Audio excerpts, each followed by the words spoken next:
Well, it turns out Tracy Chapman was right. I do got a fast car. Yes, but unlike the Tracy Chapman song, this video won't take 8 minutes to get to the good part, because I can tell you the price and the range of this slippery German sausage right now. This Mercedes-Benz EQS 450 4MATIC sedan will set you back just shy of $219,000. For that, you get 631 Ks on one single charge, but that, as you're about to find out, is just the tip of the iceberg. And if you are a Mercedes fan, then you will expect this car to be quiet and refined and civilized. And because it's electrically powered, it does all of that. I mean, it's a no-brainer to make luxury cars electric, because electric motors are quieter, they're smoother, there's no noise, no vibration. As for performance of this thing, has 265 kilowatts with 2 electric motors with 800 Newton meters of torque. That's a lot of torque, which means that if I put my foot down, yes, it's quick, and it has a 4MATIC power delivery system, which is like traditional all-wheel drive, but unlike regular all-wheel drive, it's much more precise, and it delivers power instantly, effortlessly, to each wheel individually. It makes it a bit of a rocket ship, giving it a 0 to 100 time of 5.6 seconds. But now let us talk design, and it is sleek. Look at the exterior of it. It is sleeker than a buttered dolphin.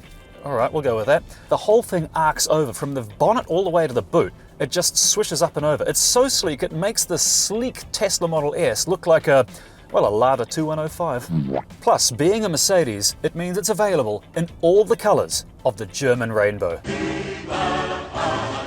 I mean, look at some of the design aspects of it, like the black panel grille for a start. Massive, intimidating, swish-looking grille there with lots of little Mercedes symbols so that when you pull up to your destination, people know you are not arriving in a Toyota. And next to that grille, it has its digital lights, which are not only swish-looking, but they incorporate some pretty high-tech stuff. They can aim the beam away from motorists and pedestrians, like the car can actually detect pedestrians and cyclists up ahead, and it can take the glare of the headlights out of their eyes in exactly the same way that headlights on Ford Rangers don't. It also projects street signs and road hazards like frost warnings and stuff onto the road in front of you as you're driving at night. And you know it's good when a well-dressed German is singing its praises while surrounded by desk lamps in what looks like some sort of IKEA ransom video. Also, the tail lights are cool. I mean, look at the design there. It's got this sort of 3D helix effect there that spirals and really pops at night. It looks kind of like glowing DNA, much like mine after that trip I took to Chernobyl. Actually, that was a really cool trip. The whole design of this car is very swish, very swoopy. It's not for everyone, like this dashboard design, for example. It is kind of an acquired taste, the way it swishes and swoops. The whole car is an acquired taste. It comes with electric art, that's the name of the basic layout when you get the car. You can step up and get the AMG line interior, which means you get sportier seats and a more gadget-laden steering wheel and floor mats, AMG floor mats, that sort of thing. Personally, I wouldn't waste your money though. The electric art interior as it stands is pretty good. As for the interior options, there's lots and lots of blacks and greys available, but there is also an option of beige. And if you're gonna get one of these cars, please humor me. Get the beige. Who doesn't want to be sitting in a giant latte? Speaking of sitting, let's move on to comfort. And what a place to sit! Far out! Every time I drive a Mercedes, I feel posher than a monocle dipped in caviar. It's just such a cool place to be.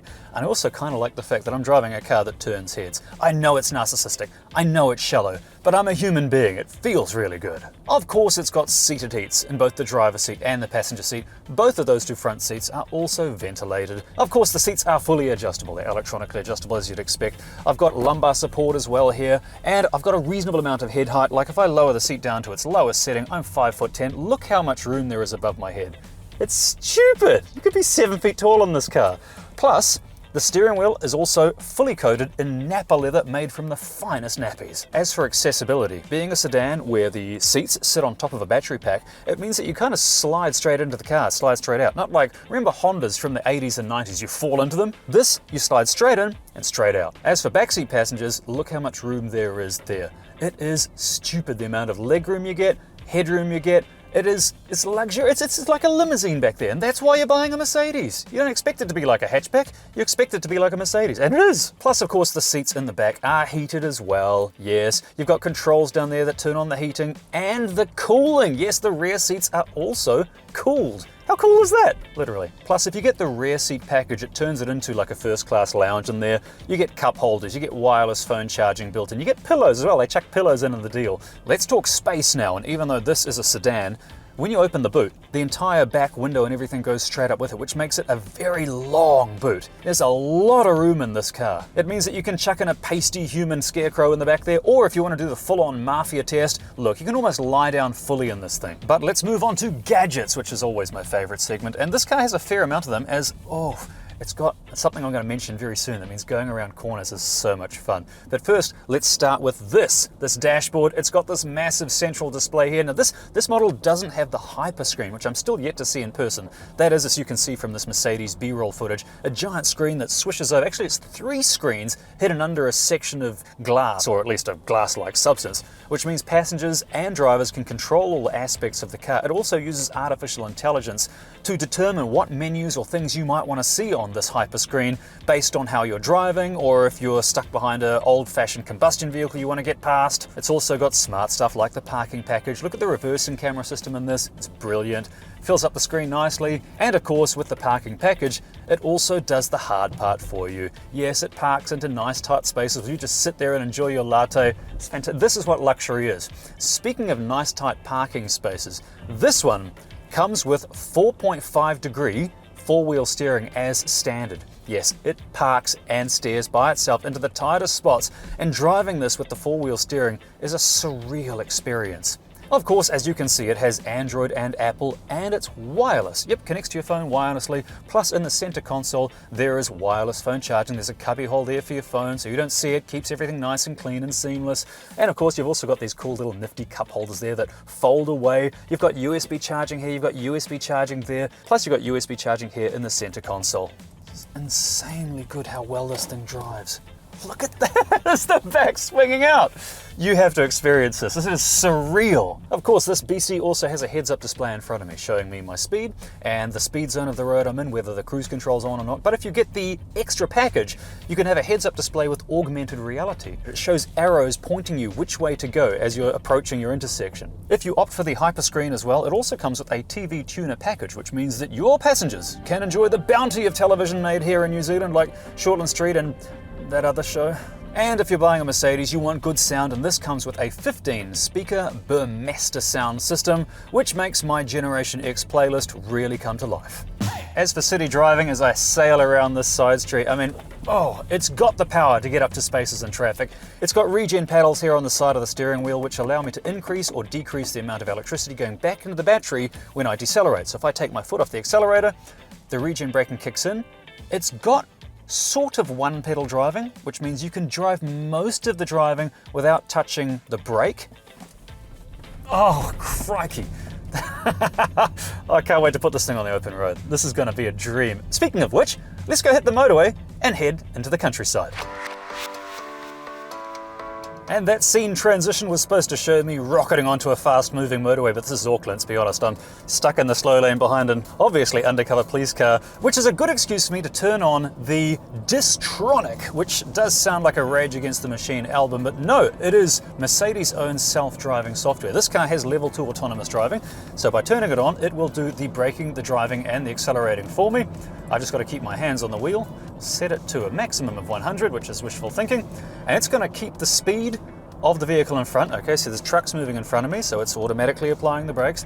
Now, the last vehicle I had last week was a much more affordable vehicle, and its lane keeping assist and self-driving was a bit not brilliant. I'm expecting this to be much better, to feel much more like a person's driving the car.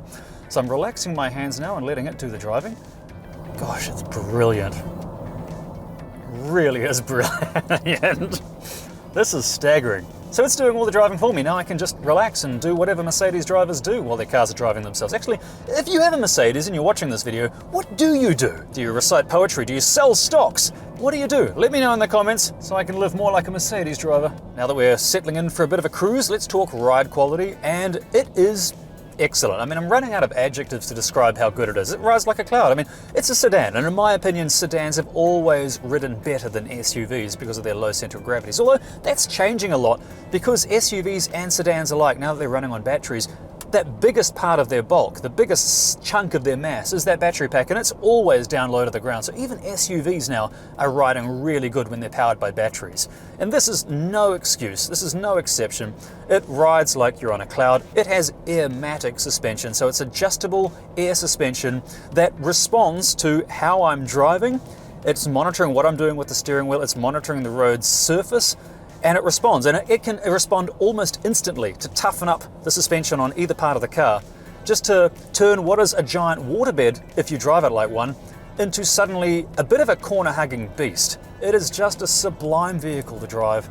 Really, take it for a drive, give it a try, so you can experience what I'm experiencing. But I have much more to cover in this video, starting with what this car's like to live with, efficiency, likes and dislikes, and all that will be covered in the next scene. And now that I've had the car a few days, put a few hundred Ks on the odometer, let's talk efficiency. And this, well, there's no other way to sugarcoat it. It's a thirsty car. 19 units of electricity per 100 kilometers. That's my average, which is a lot. And the main reason for that is that it weighs a ton. Well, it weighs more than a ton, we've established that. It's a very heavy car because it's got a very big battery of 120 kilowatt hours. It's just a chonker. And that means that no matter which way you wrap it, no matter how aerodynamic it is, it's going to use a fair amount of electricity.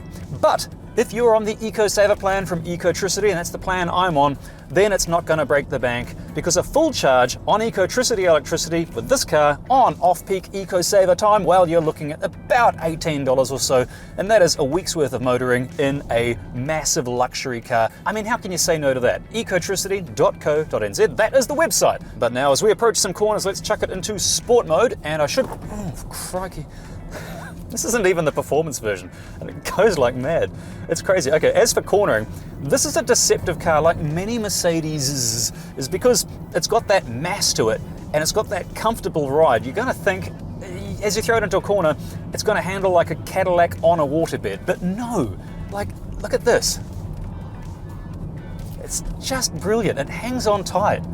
Take it tight enough, the four-wheel steering, oh, I can feel the back digging into the corner. It's angled with the four-wheel steering. It's just, like, I'm just going to use adjectives like surreal and cool and amazing, but you really need to take this thing for a drive yourself. If this car is in your price range, that is. It's not in mine. And that brings me to my list of pros and cons about this vehicle.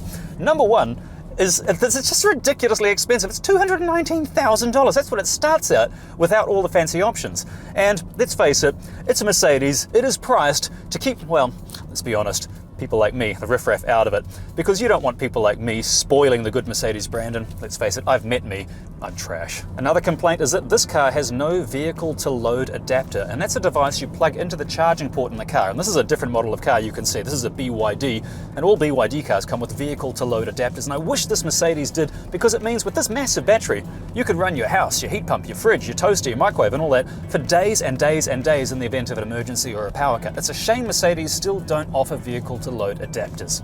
Whee! Yeah, my next complaint is that the steering wheel obscures the horizontal instrument cluster, and that is a common problem with horizontal instrument clusters and steering wheels. But it only affects you if you have your steering wheel down low, which I tend to do, and there is also the heads-up display which rescues you, so you don't have to worry too much about that particular complaint. And my next complaint is really pathetic, and I'm kind of scraping the barrel for complaints here, and that is the fact that the rear parcel shelf cover doesn't really fit anywhere in the car, and that's really all the complaints I've got. I know that's a pretty pathetic one. As for the list of pros, well, it's pretty long. It would be pretty tedious if I listed it all, but there's a lot of stuff you get in the car that just makes the experience a little more enhanced. Like, okay, the pinstripe lighting, for example. That's not radical. A lot of cars have that, but this one, it really comes to life. If you increase or decrease the temperature, look at the pinstripe. Look how it changes color. It pulsates. The next big pro is the four-wheel steering. Look at it go. It goes around corners better than the average hatchback. It has to be experienced. Next pro in the list is that this car shuts up and lets you drive.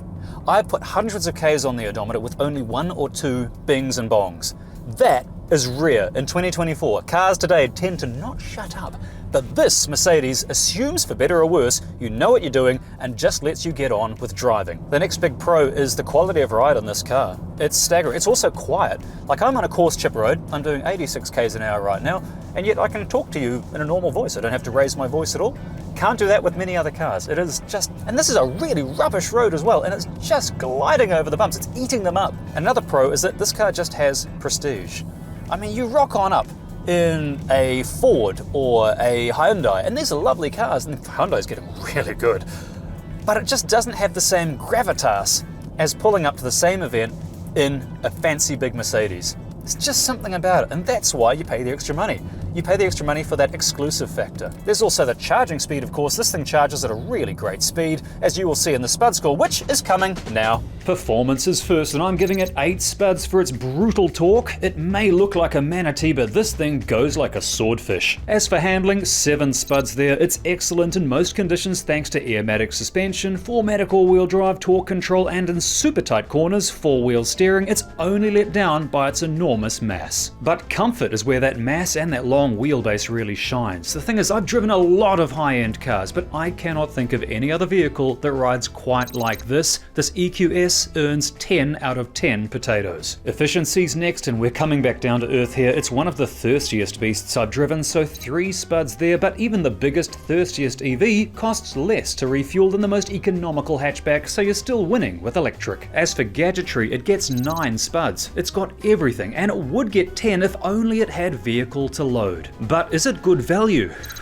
No, of course not. The charging speed's impressive though, either with AC or DC. I used one of ChargeNet's growing army of hyper-rapid chargers like these ones, which can pump out 300 kilowatts each, taking this car from 19% to 80% in 31 minutes, and that's good when you see how many units of clean, renewable electricity were dumped into this car, so it gets 8 Spuds there. As for style, at first I didn't really like it because I'm not a fan of Mercedes' current swooping approach to design, but after a week of driving it, I won't lie, I found myself looking back at the car after parking. And if you love your car, admit it, you do the same, so I'm upping the score from 5 to 7 Spuds. But is it fit for purpose? Well, as a highway cruiser, it is great. It'll do around 500 k's per charge at consistent highway speeds or 600 k's in city situations, but it has no fartment or front compartment. I mean, heck, you need to take the dash apart just to get to the bonnet release switch. Plus, its tow rating is pretty lackluster for its size and power, so I'm giving it 6 Spuds. But it's the PSC that will likely affect your purchasing decision, and this EQS does okay, holding no fewer than 67 tubers, which gives this Mercedes-Benz a total Spud score of 69. Nice. Now there will be people watching this video saying that, hey, I could save so many $1,000s by just buying XYZ car instead, which does just about everything and costs much less money, and you could. But when you rock on up to the workplace or the fancy occasion or the art gallery or whatever in a Toyota or a Nissan, it's just not going to turn heads in the same way you would in this Mercedes-Benz. This has got that X factor, that exclusivity factor that you just can't get on a more affordable car. By definition, that makes it a luxury car. That makes it a Mercedes-Benz.